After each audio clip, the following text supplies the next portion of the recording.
नमस्कार मित्रांनो, doctor Dighe news चॅनलमध्ये आपलं स्वागत आहे। आज पुन्हा एक माहितीचा आपण व्हिडिओ घेऊन येत आहोत।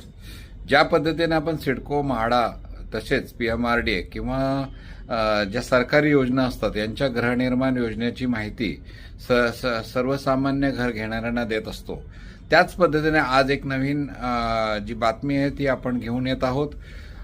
म्हाडा पुणे लॉटरीतील प्रथम येणाऱ्यास प्रथम प्राधान्य ची लॉटरी आजच जाहीर झालेली आहे आणि ज्यांना आपल्या घराचं स्वप्न साकार करायचं असेल तर त्यांच्यासाठी ही सुवर्णसंधी आहे।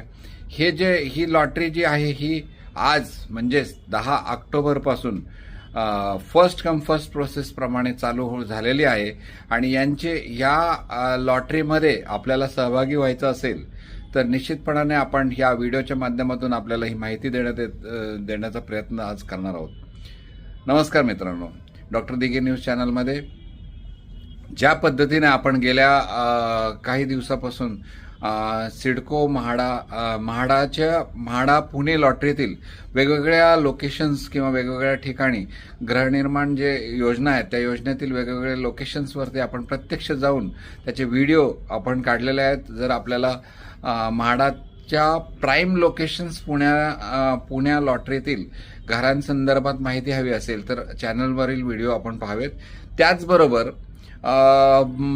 सोलापूर, कोल्हापूर, सांगली, नाशिक या ठिकाणी सुद्धा लॉटरी जाहीर झालेली आहे। त्या लॉटरीमध्ये जर आपल्याला घर घ्यायचं असेल तर त्या संदर्भामध्ये सुद्धा आपण आपल्या चॅनलच्या माध्यमातून किंवा आपल्या व्हॉट्सअप नंबर जो दिलेला आहे त्याच्या माध्यमातून आपण सहकार्य किंवा मदत करण्याचा प्रयत्न करत असतो किंवा माहिती देण्याचा प्रयत्न करत असतो।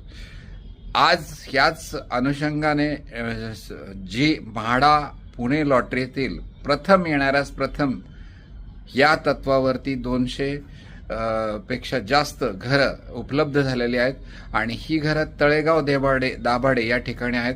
जर आपल्याला आपल्याला घराचं स्वप्न साकार करायचं असेल आणि हे घरं जर आपल्याला म्हाडा लॉटरीमध्ये सहभागी होऊन घ्यायचे असेल तर म्हाडा लॉटरीतील आवश्यक कागदपत्रांची पूर्तता किंवा तयारी ताबडतोब करून देऊन आपण घरांचा फॉर्म भरण्यापासून तर ह्या संपूर्ण माहिती देण्याचा प्रयत्न आपण पुणे येथील आपल्या जे ऑफिस आहे या ठिकाणी तसेच मुंबई या ठिकाणी असलेल्या ऑफिसमध्ये आपण देण्याचा प्रयत्न करणार आहोत। ह्या तळेगाव दाभाडे ह्या ठिकाणी असलेली घरं जी आहेत ती पंतप्रधान आवास योजनेअंतर्गत